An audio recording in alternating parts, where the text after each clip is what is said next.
Hello प्यारे दोस्तों। तो आज के इस वीडियो में हम क्लास 10th का मिड टर्म एग्जाम का इवनिंग शिफ्ट का ये जो मैथ्स का क्वेश्चन पेपर सॉल्व कर रहे थे, तो आज के इस वीडियो में हम इसी क्वेश्चन पेपर का क्वेश्चन नंबर 11 और उसके आगे के क्वेश्चंस को सॉल्व करेंगे, क्योंकि लास्ट वीडियो में हमने इस क्वेश्चन पेपर का क्वेश्चन नंबर 10 तक सॉल्व कर लिया था। अगर आपने उस वीडियो को नहीं देखा है तो उस वीडियो का लिंक मैं आपको इस वीडियो के डिस्क्रिप्शन बॉक्स में दे रहा हूं, उस लिंक पर क्लिक करके आप उस वीडियो को देख सकते हैं। ठीक है, तो देखिए क्वेश्चन नंबर 10 हमारा ये रहा। यहां तक हमने पिछले वीडियो में कर लिया था।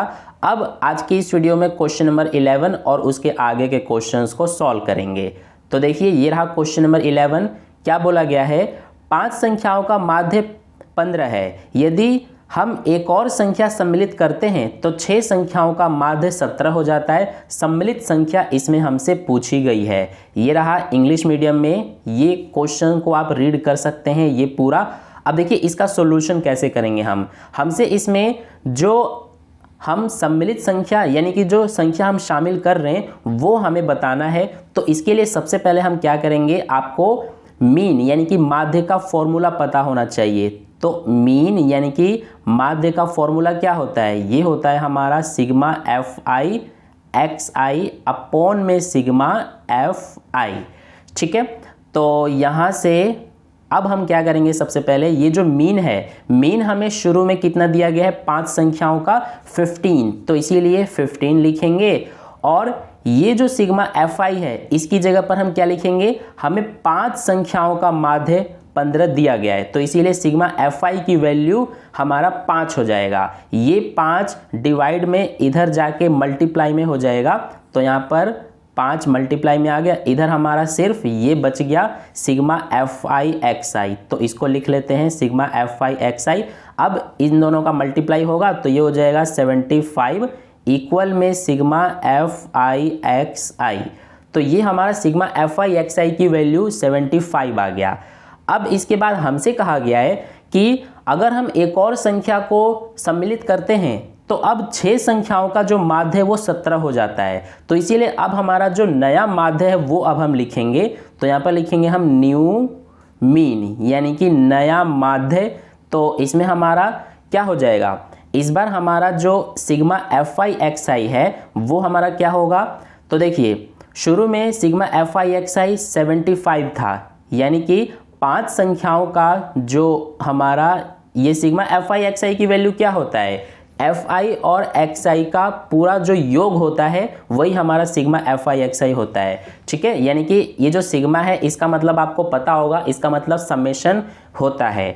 ठीक है, तो सिग्मा एफ आई एक्स आई की वैल्यू हमारा 75 है और ये 5 संख्याओं के लिए है, तो इसीलिए ये हम 75 लिखेंगे। प्लस में हम क्या करेंगे कि x लिखेंगे। x हमने क्या किया है कि जो हमारा नया संख्या सम्मिलित है वो हमने x माना है। ठीक है, और बटे में हमारा क्या होता है? Sigma F I. तो एफ आई हमारा क्या हो जाएगा इस बार? 6 हो जाएगा, क्योंकि अब हमारा 6 संख्याएं हो गए हैं, तो इसीलिए अपॉन में सिग्मा एफ आई की जगह पर हम 6 लिखेंगे। अब न्यू मीन जो है यानी कि नया माध्य वो हमें 17 यानी 17 दिया है, तो हम 17 लिखेंगे। इस 6 को इक्वल के इधर लेके जाएंगे तो मल्टीप्लाई में आ जाएगा और इधर हमारा क्या बचेगा? 75 प्लस x बचेगा। अब इन दोनों का मल्टीप्लाई होगा तो ये हो जाएगा 102।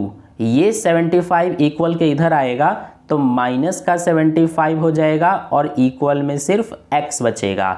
तो 102 में से 75 माइनस कर देंगे तो हमारा कितना बच जाएगा? ये हमारा बचेगा 7 और ये 2, यानी कि x हमारा जो है x की वैल्यू वो 27 आ गया। यानी कि जो संख्या हमने सम्मिलित किया है वो हमारा 27 है, यानी कि 27 आंसर हो जाएगा। ठीक है, तो यही इस क्वेश्चन का सॉल्यूशन यानी कि इस क्वेश्चन का आंसर है 27। देखिए ये रहा ए ऑप्शन में, तो इसका ए ऑप्शन करेक्ट है। नेक्स्ट क्वेश्चन पर चलते हैं, क्वेश्चन नंबर 12। निम्नलिखित में से कौन सा परिभाषित नहीं है? इंग्लिश मीडियम में आपको दिखाता हूं। ये रहा, which of the following is not defined. तो आपको पता होगा कि कोसेक 0 डिग्री का जो होता है ये हमारा नॉट डिफाइंड होता है, यानी कि ये देखिए कोसेक 0 डिग्री पर हमारा क्या होता है, अपरिभाषित होता है। ठीक है, आपको टेबल अच्छे से याद होगा, ट्रिग्नोमेट्रिक टेबल, तो आपने ये क्वेश्चन का आंसर जरूर सही किया होगा, तो इसका ए ऑप्शन करेक्ट हो जाएगा। नेक्स्ट क्वेश्चन पर चलते हैं, क्वेश्चन नंबर 13। इसमें बोला है त्रिभुज एबीसी में पीएफ समांतर बीसी है और एपी 4 सेंटीमीटर, पीबी 12 सेंटीमीटर और एसी 14.4 सेंटीमीटर है, तो सीएफ की लंबाई हमसे पूछी गई है। इंग्लिश मीडियम में आप देख सकते हैं, ये रहा क्वेश्चन को आप रीड कर लेना, ये पूरा क्वेश्चन है। इसका आंसर मैं आपको कराता हूँ, देखिए कैसे करेंगे। मान लेते हैं यहाँ पर हम एक ट्रायंगल बना लेते हैं, ये हमारा ट्रायंगल है ABC। हमसे कहा गया है कि पीएफ जो है वो हमारा पैरेलल है बीसी के, तो बीसी हमारा ये रहा, इसके पैरेलल यहाँ से हमारा ये हो जाएगा पीएफ। ठीक है, अब इसमें हमें एपी 4 सेंटीमीटर दिया है, एपी इतना, ये जो है ये हमें 4 सेंटीमीटर, और पीबी जो है 12 सेंटीमीटर है, पीबी यानी कि ये इतना, ये हमें 12 सेंटीमीटर दिया है। एसी 14.4 सेंटीमीटर है, एसी ये पूरा यहाँ से यहाँ तक ये हमें कितना दिया है, 14.4 सेंटीमीटर। हमसे सीएफ की लेंथ पूछी गई है, सीएफ हमारा यहाँ से यहाँ तक ये हमसे पूछा गया है, तो कैसे बताएंगे हम।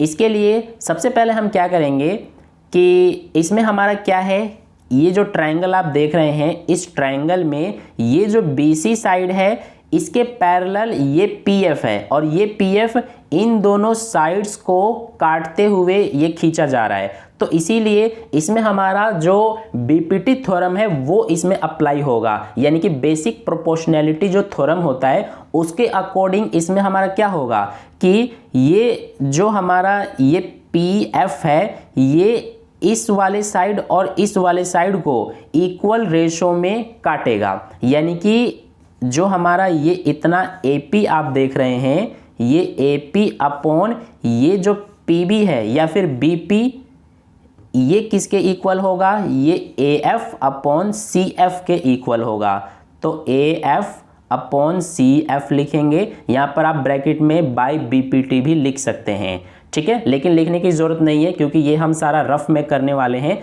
ये हमारा MCQ है, तो इसीलिए पूरा डिटेल में लिखने की ज़रूरत नहीं है। अब इसके बाद ये AP की वैल्यू हमें पता है 4 अपॉन में BP की वैल्यू हमें पता है 12 इक्वल्स टू AF।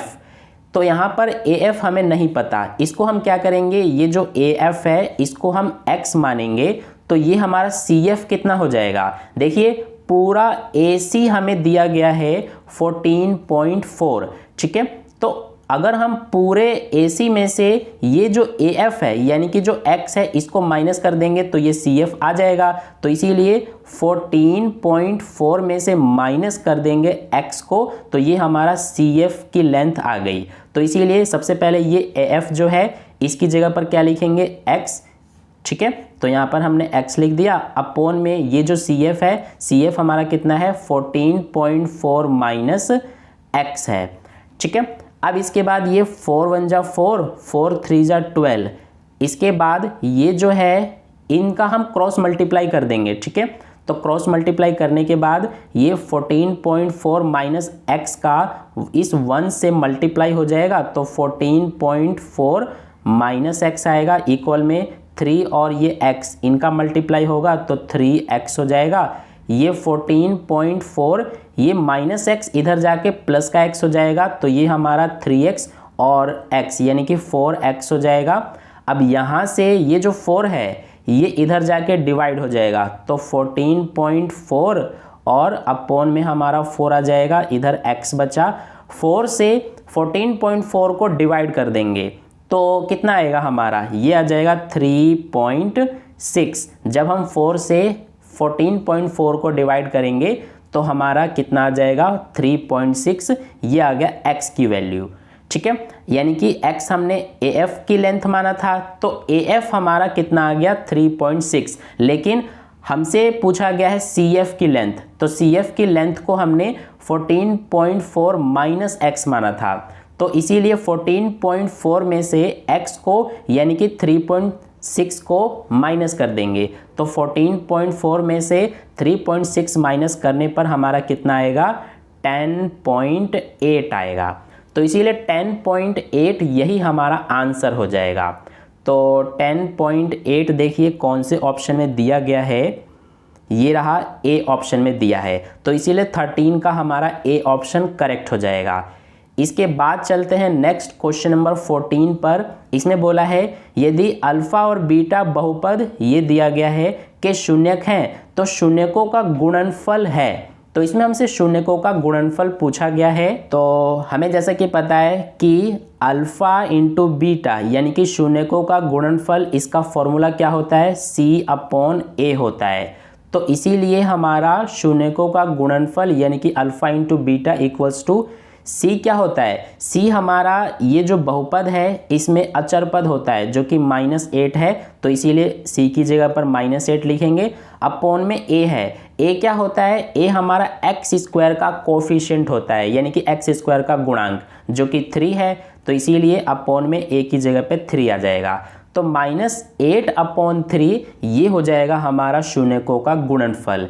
तो -8/3 कौन से ऑप्शन में दिया है, ये देखिए बी ऑप्शन में दिया है, तो इसीलिए इसका बी ऑप्शन करेक्ट हो जाएगा। नेक्स्ट चलते हैं क्वेश्चन नंबर 15 पर। इसमें बोला है दो संख्याओं के गुणनफल का उनके मसव यानी कि HCF से अनुपात 15:1 है, तो संख्याओं का लस यानी कि LCM हमसे पूछा गया है।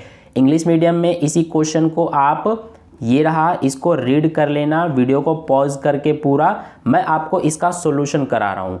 तो कैसे करेंगे इसका सॉल्यूशन, हमसे इसमें LCM पूछा है, हमें रेशो दिया गया है 2 नंबर्स और HCF का रेशो दिया गया है 15:1।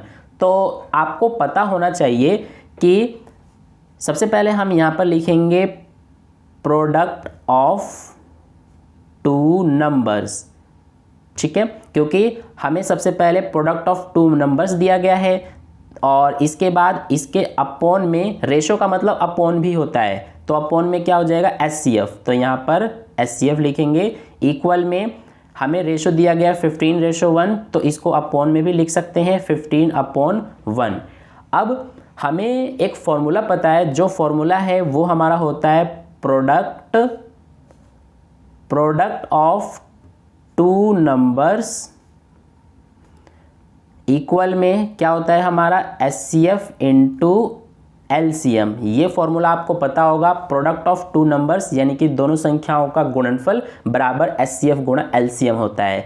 तो इसमें अब हमारा क्या होगा कि यहाँ पर देखिए प्रोडक्ट ऑफ 2 नंबर्स है सबसे पहले, तो ये जो प्रोडक्ट ऑफ 2 नंबर्स है इसको तो हम एज इट इज लिख देंगे और हमें क्या निकालना है, हमें LCM निकालना है, तो इस HCF को इक्वल के इधर लेके आएंगे। तो देखिए इसको हम करते हैं, यहीं पर मैं कर रहा हूँ, इसको मिटा के यहाँ पर LCM हो जाएगा और HCF जो हमारा मल्टीप्लाई में था इधर, जब इक्वल के दूसरी साइड आएगा तो ये हमारा HCF डिवाइड में आ जाएगा। तो LCM के इक्वल में हमारा प्रोडक्ट ऑफ 2 नंबर्स अपॉन में HCF हो जाएगा। अब हमारा प्रोडक्ट ऑफ 2 नंबर्स कितना है, ये हमारा इसका जो दिया गया है ये आप देख सकते हैं 15 है, तो इसीलिए 15 लिखेंगे और अपॉन में HCF है, तो HCF हमारा 1 है, इसको लिखने की ज़रूरत नहीं है। इक्वल में क्या है LCM, तो LCM हमारा 15 आ गया, यही हमारा आंसर हो जाएगा। तो 15 ये रहा बी ऑप्शन में, इसीलिए इसका बी ऑप्शन करेक्ट हो जाएगा। नेक्स्ट चलते हैं क्वेश्चन नंबर 16 पर। तो क्वेश्चन नंबर 16 में 3.5 सेंटीमीटर त्रिज्या वाले एक वृत्त के चतुर्थांश का परिमाप पूछा गया है। तो वृत्त का चतुर्थांश हमारा कैसा होता है, ये कुछ इस तरह से होता है, ठीक है। तो इसमें जो हमारा एंगल होता है ये हमारा 90 डिग्री का होता है। इसका हमसे परिमाप यानी कि पेरीमीटर पूछा गया है, हमें रेडियस जो है 3.5 सेंटीमीटर दिया गया है, यानी कि r की वैल्यू 3.5 सेंटीमीटर हमें दिया है। तो कैसे निकालेंगे हम इस चतुर्थांश का पेरीमीटर यानी कि परिमाप, तो इसके लिए हमारा फॉर्मूला होता है θ/360 इंटू 2πr प्लस में ये वाला रेडियस और ये वाला रेडियस दोनों ऐड हो जाएंगे, यानी कि 2 रेडियस है यहाँ पर, तो इसीलिए 2r ऐड होगा। तो यहाँ ये जो थीटा है, थीटा के वैल्यू कितना हो जाएगा, यहाँ पर आप देख सकते हैं ये जो है यही हमारा थीटा है जो कि 90 डिग्री है, तो इसीलिए ये 90 अपॉन में 360 इंटू 2 इंटू पाई की वैल्यू 22/7 इंटू ये जो r है, r की वैल्यू कितना है, ये हमारा 3.5 है। तो यहाँ से हम 35/10 लिख सकते हैं, क्योंकि पॉइंट हटा दिया हमने तो इसीलिए ये 35/10 आ गया। प्लस में 2 इंटू ये देख सकते हैं आप 2 है फिर r है, तो r की जगह पे 3.5 हमने लिख दिया। अब ये 0 से 0 कट गया, ये 9 1 जा 9, 9 4 जा 36 कट गया। इसके अलावा 7 1 जा 7, 7 5 जा 35 और ये 5 1 जा 5, 5 2 जा 10, ये 2 से 2 कट गया और ये 2 2 जा 4 और ये 2 के टेबल से 11 टाइम में कट गया। तो ये हमारा बच रहा है 11/2 और प्लस में ये जो है इसका मल्टीप्लाई होगा 3.5 और 2 का, तो ये 7 आएगा। अब ये देखिए 2 से 11 को डिवाइड कर देंगे तो ये हमारा कितना आएगा, ये आ जाएगा 5.5 प्लस में 7 है तो इनको ऐड कर देंगे तो ये आ जाएगा 12.5। तो 12.5 सेंटीमीटर ये हमारा हो जाएगा पेरीमीटर यानी कि परिमाप। तो कौन से ऑप्शन में दिया है, ये रहा सी ऑप्शन में 12.5 सेंटीमीटर। इसके बाद अब हम चलते हैं नेक्स्ट क्वेश्चन नंबर 17 पर। तो क्वेश्चन नंबर 17 में ये रहा, बोला है प्रथम 9 अभाज्य संख्याओं का माध्यक हमसे पूछा है। तो ये रहा इंग्लिश मीडियम में, the median of first 9 prime number is. तो इसके लिए सबसे पहले आपको जो फर्स्ट 9 प्राइम नंबर्स हैं वो लिख लेना पड़ेगा। तो पहला हमारा प्राइम नंबर क्या होता है 2, इसके बाद 3 5, फिर इसके बाद 7, फिर 11 13, इसके बाद 17, फिर 19, फिर 23। तो ये हमारे हो गए फर्स्ट 9 प्राइम नंबर्स।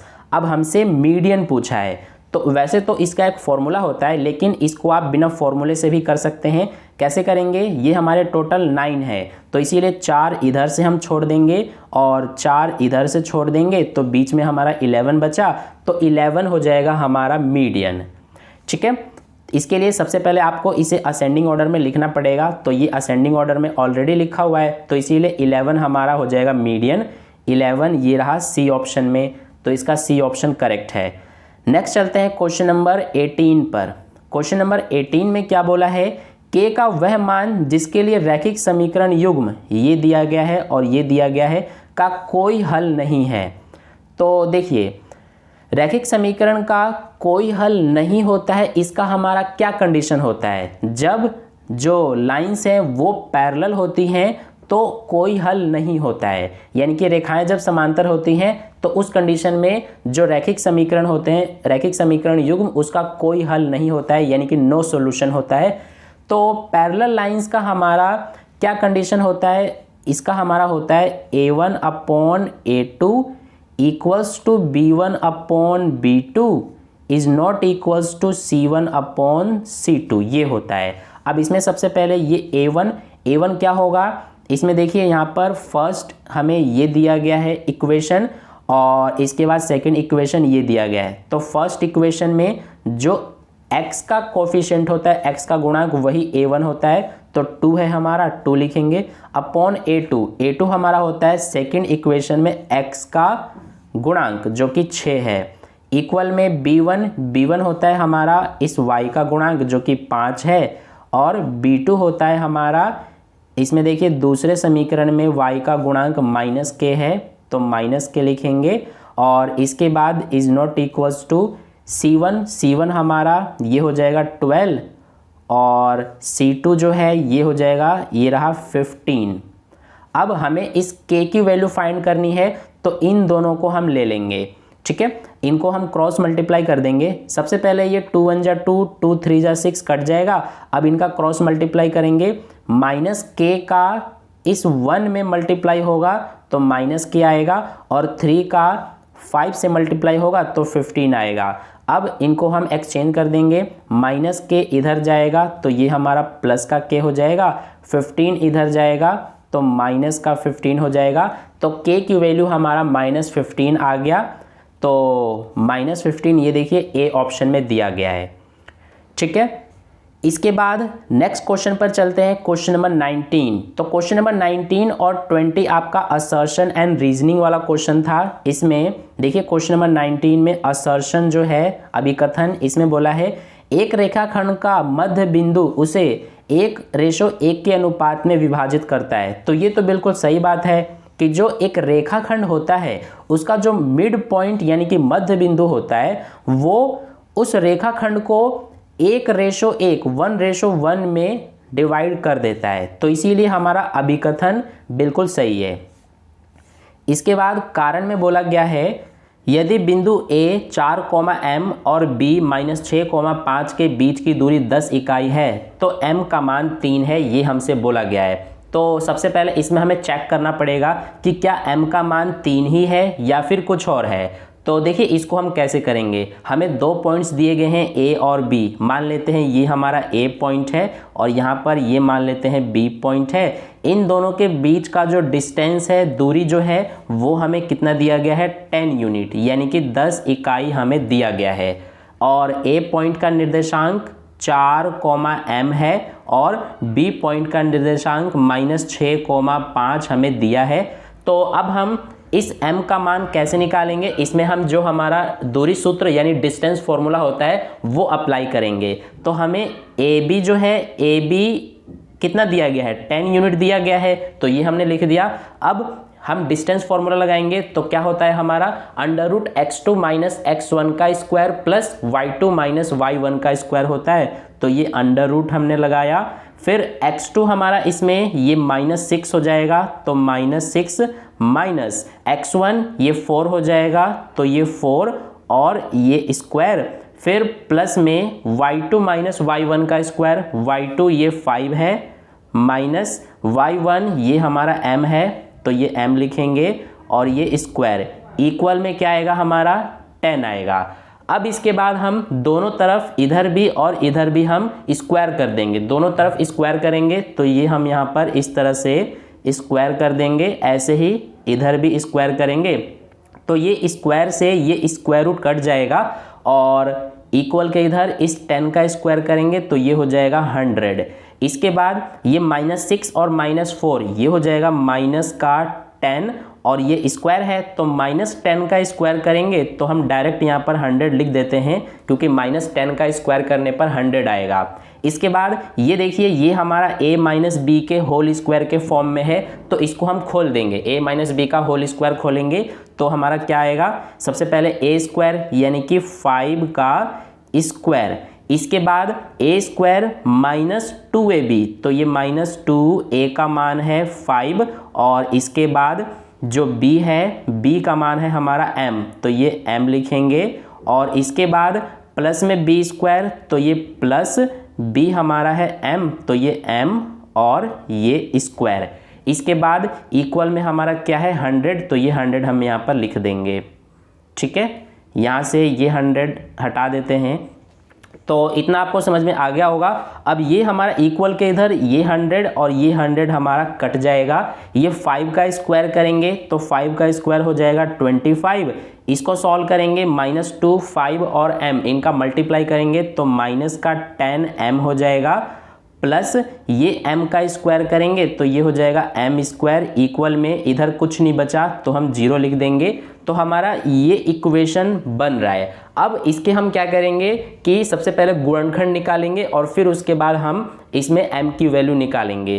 तो ये जो है हमारा इतना बच रहा है, इसको याद रखना है आपको। अभी मैं ये मिटाने वाला हूँ क्योंकि जगह नहीं है।